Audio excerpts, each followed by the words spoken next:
Welcome, innovators, business owners, entrepreneurs, technology experts, academia, government R&D communities, and members of the North Carolina innovation ecosystem.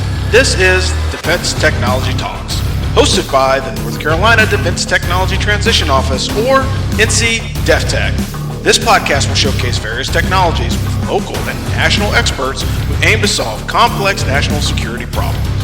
In the coming weeks, we will highlight North Carolinians with the potential to, or those that have positively contributed to enhancing the capabilities of our warfighters, law enforcement, and first responders. We will also feature government leaders in research and development who have helped shape the future in this domain. These podcasts are just one of the many free services provided by the North Carolina government to assist the North Carolina innovation ecosystem to thrive and provide solutions to our nation.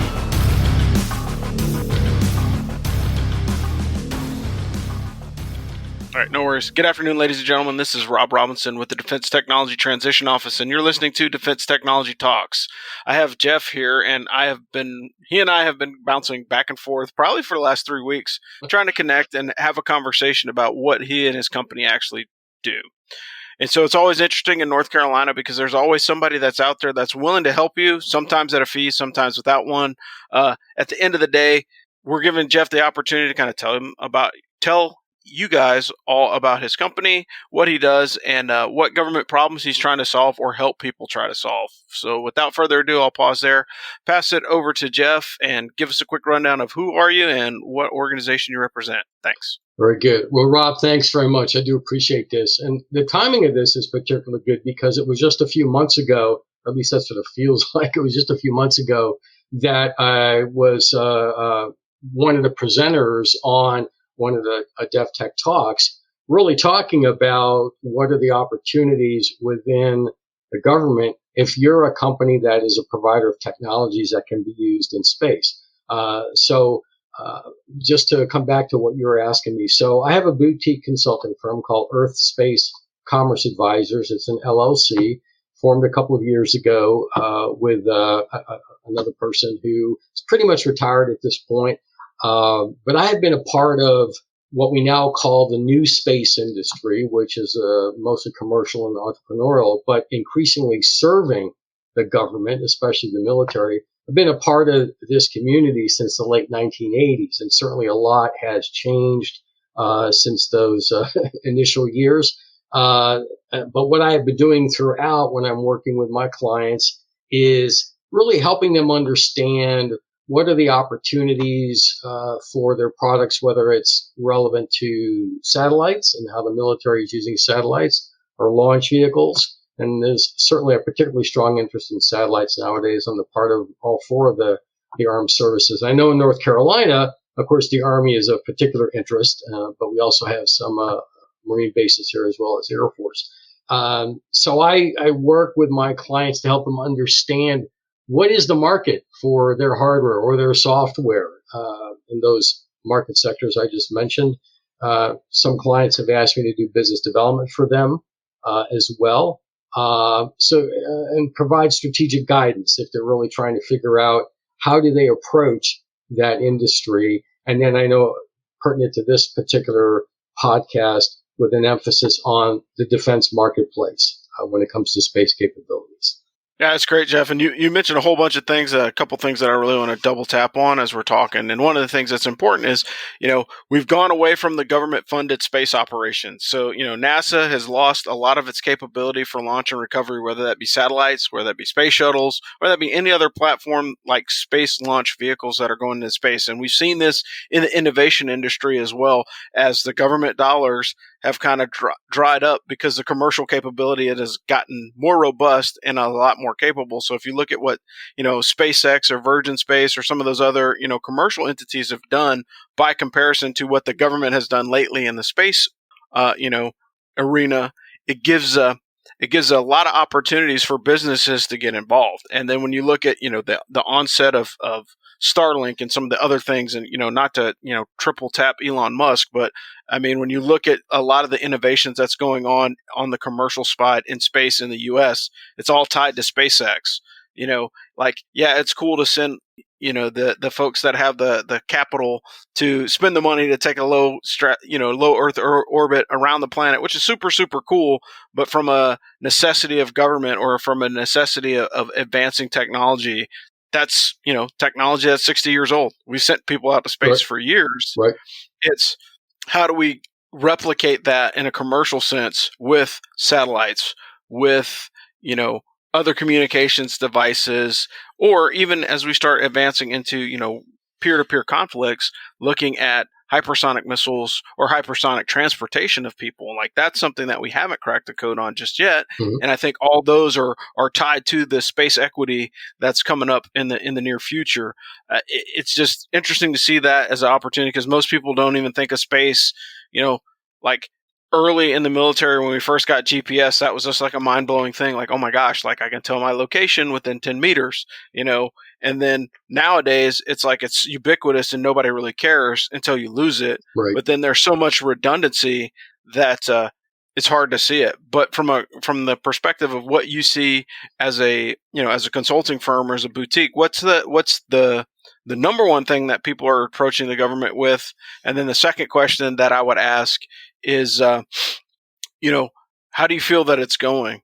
Because I know that, the NASA has a ton, and we've talked to those guys before. They have a ton of like projects that they kind of built to almost completion. And they're like, hey, come see and take a look at these commercial solutions offerings or whatever they call them.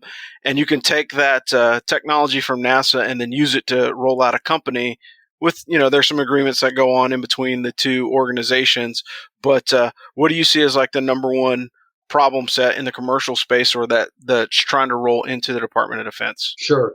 So to answer that question, I want to set aside NASA for the moment, since we're going to focus on the defense aspects. And, I've got a baseball cap on that says small satellite. And I actually was at two conferences back to back a couple weeks ago, one in Las Vegas at the Air Force at AFWorks. That was space focused, because SpaceWorks works in conjunction with AFWorks, although that's about to change. And then also up in the DC area at a small satellite and space access conference. And so I want to refer to one of the presenters at the conference I was at in DC, a gentleman named Derek Tournaire, who's the director of the Space Development Agency. So that is the agency that is responsible for acquiring the capabilities to be used in orbit, especially right now with the focus on low Earth orbit. And they're developing, have been for a couple of years, what's called a proliferated warfighter space architecture. And by proliferated, you touched on GPS, right? Which some have labeled as exquisitely expensive targets, those GPS satellites, because they cannot defend themselves. There's no way to defend them. And they will become increasingly at risk. And so how is the Space Development Agency and Space Force looking to get away from that? They're looking at proliferating hundreds of satellites purchased from companies, a lot of whom are startups, and proliferating those in low Earth orbit, a couple hundred miles up instead of geosynchronous orbit. So this proliferated warfighter space architecture, if I would say there's one area that our audience should be paying attention to, is what is the Space Development Agency looking to do over the next few years with the various tranches through fiscal year 2030 in terms of the type of capability they want to put into low Earth orbit to develop and implement this proliferated warfighter space architecture. That is going to be one area where there will definitely be dollars flowing from the defense industry to the private sector to provide that capability. And in the presentation that Derek gave, which I have up in front of me, so I'm cheating a little bit by referring to that.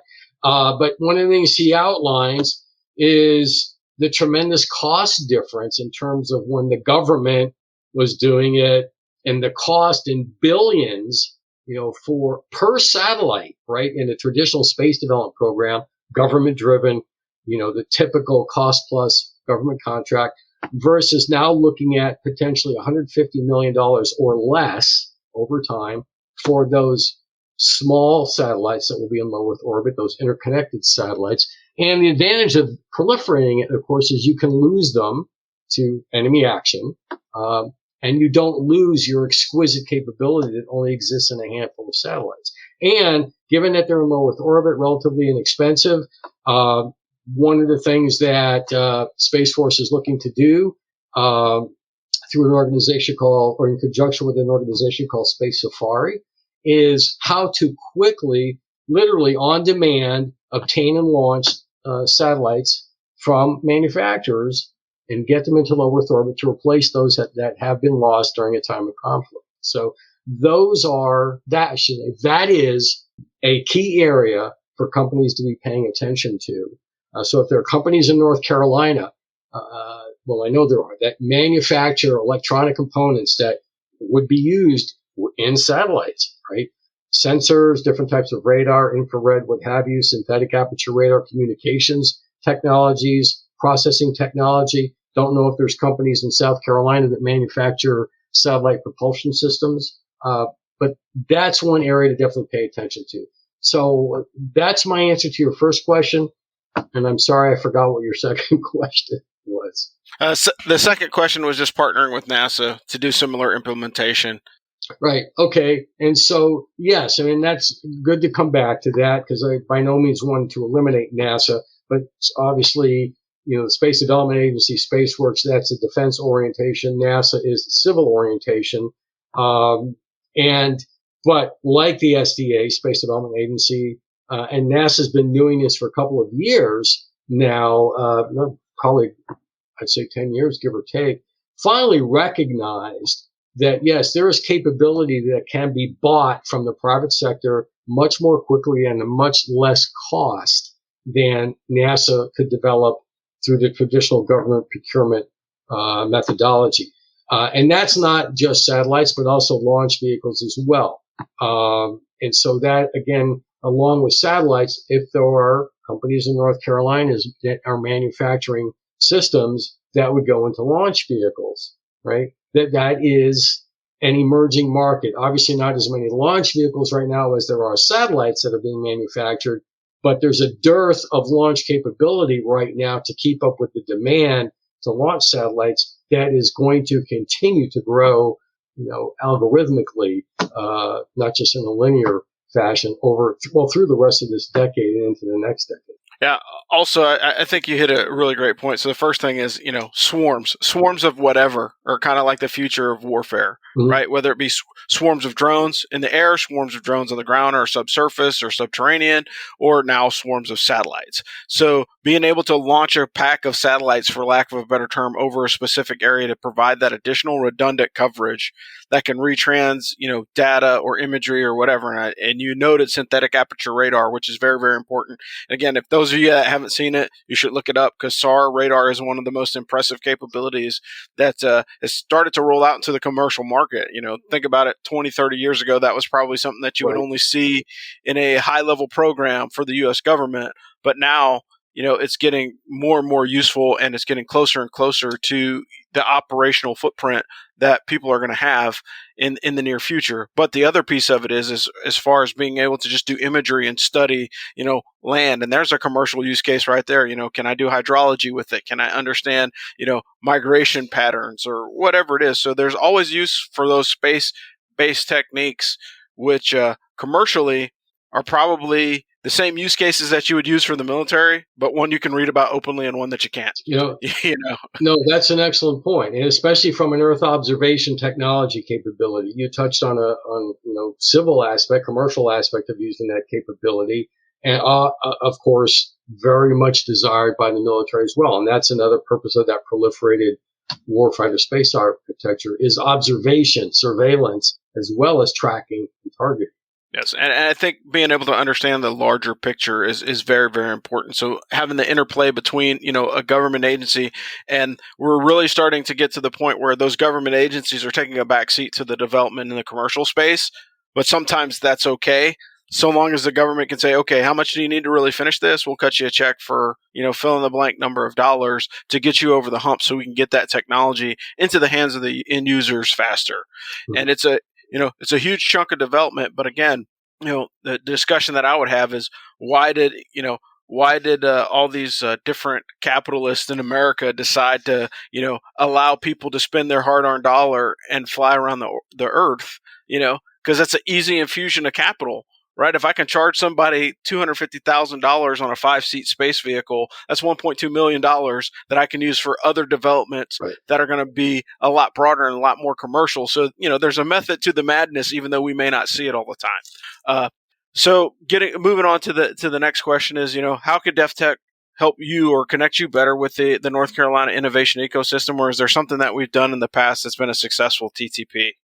So for me, what's been particularly useful, and this is a couple of different things going back many, many years to before DefTech existed. As I mentioned earlier, I've been a part of this space community for several decades. And many, many years ago, I don't know how many times, 3, 4, 5 times over the course of 6 or 7 years, I actually went to the North Carolina Military Business Center's Aerospace and Defense Conference, although they may call it something different now, that typically I think would occur in August, and give presentations on what at that point was very, very early ideas of what this commercial / entrepreneurial space industry was going to be doing, and what was the potential for companies in North Carolina to be a part of that industry.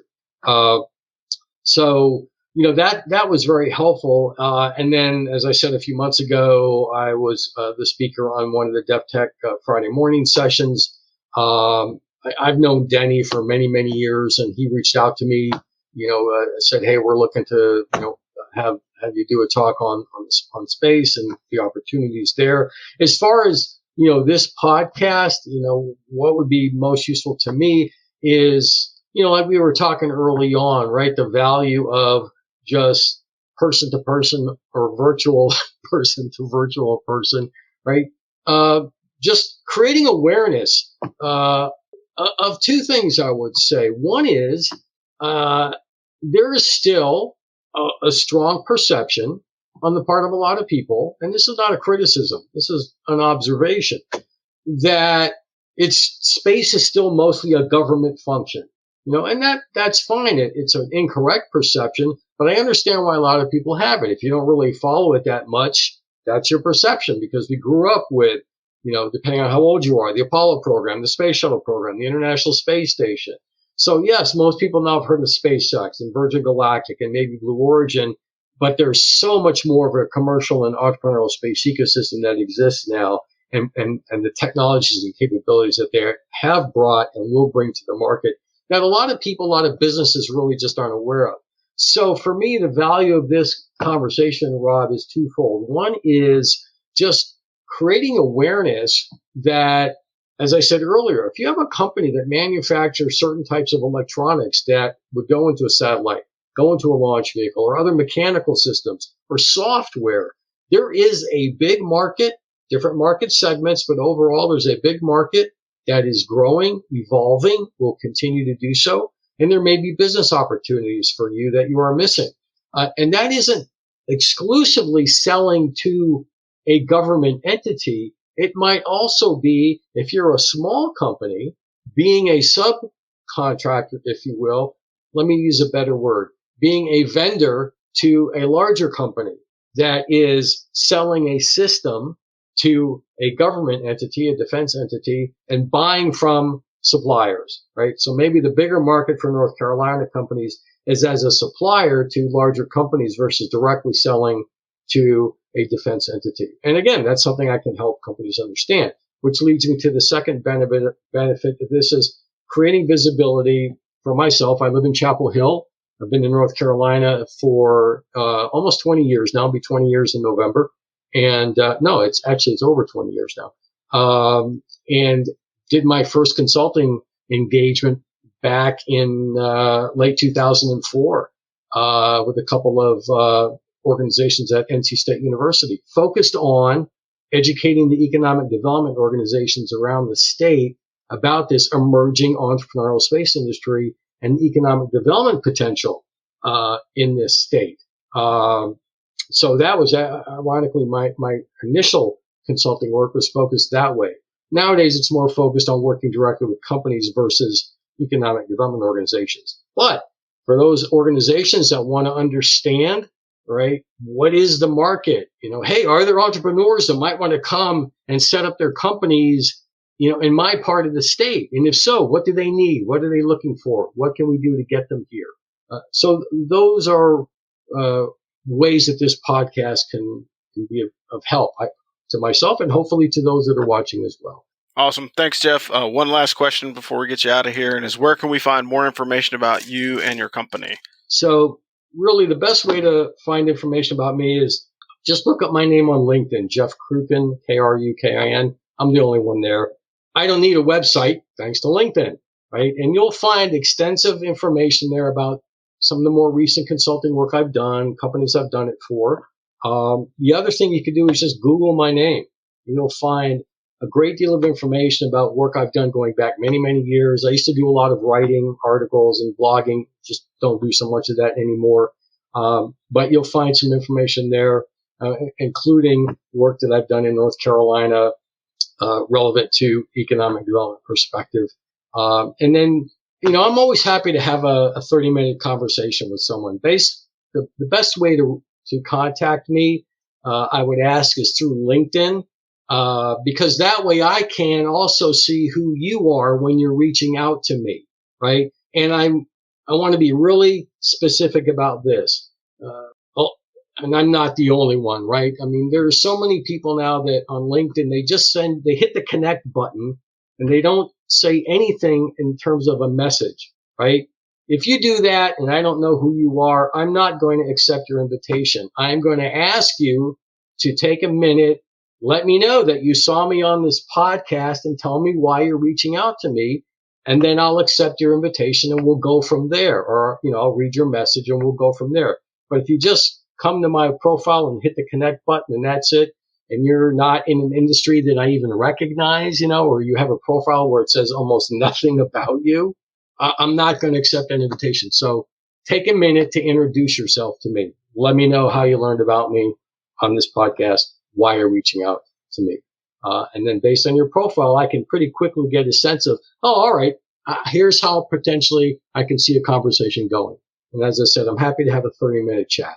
Thanks, Jeff. That's awesome. And again, it goes back to what we always say, have your elevator pitch ready. So if you haven't worked on your elevator pitch, whether that be a sticky note on your desktop that you copy and paste, hey, my name is fill in the blank, right. This is what I do, and you put those in your LinkedIn connection. There's a whole reason why you have LinkedIn messaging. Even if you haven't connected with somebody, add the note because again, hey, look, Jeff, I read your profile. I'm pretty interested in getting into the space industry. Is there any advice that you would give a, newly transitioned military person in the space industry? That's much, much better than, connect. Because a lot of the times when somebody sends you a random connection, there's a lot of those AI generated bots now that are pushing a lot of information on LinkedIn and they're just trying to connect with people. Yeah, they may do a keyword search or whatever, but if they actually paid attention to your LinkedIn activity, they would know what you're passionate about or know what your main project is. Exactly. And it wouldn't be just like, oh, hey, I saw that you do X, Y, or Z somewhere like deep into your profile and, talks about those things. But this isn't a class on the use of LinkedIn. We're talking about space operations. Jeff, again, I appreciate you coming on today. So if you're in the space industry or if you have some part or all of a solution that could go on a space vehicle, Jeff is probably the guy that you need to have a 30-minute chat with and to see if it's worth pursuing. If not, you can always reach out to DefTech. We're always looking for opportunities. Of course, the Space Force is a growing branch. You've got AFWorks and SpaceWorks that are all kind of working towards having that same level of innovation on the Space Force side. So just keep paying attention to the news. I'll put all the information that we talked about. So I'll put the Space Development Agent, Space Safari, some information on NASA commercial opportunities. All of that will be in a podcast description, and I will send a link to your LinkedIn profile as well, Jeff. But otherwise, we're going to wrap the show. This has been Defense Technology Talks, and I am Rob Robinson, your host from the Defense Technology Transition Office, and we will speak to you guys next time. Thanks. Thanks for listening to this week's episode of Defense Technology Talks, hosted by the North Carolina Defense Technology Transition Office, or DefTech. The views expressed in this broadcast are solely those of the individual contributors. As indicated, DefTech does not take responsibility for those statements or opinions and accepts no responsibility or liability for any inaccuracy or omissions reported during this program. The content and interviews are fair use for instructional purposes and to build awareness for the North Carolina innovation ecosystem. The full version of this presentation has been uploaded to our Mobilize platform. Mobilize is just another free service provided to you to access more national security and business collaboration opportunities. You can sign up for more information at deftech.nc.gov. Join us soon for the next podcast coming to a platform near you. DefTech is a subsidiary of the North Carolina Military Business Center and receives its support from Fayetteville Technical Community College.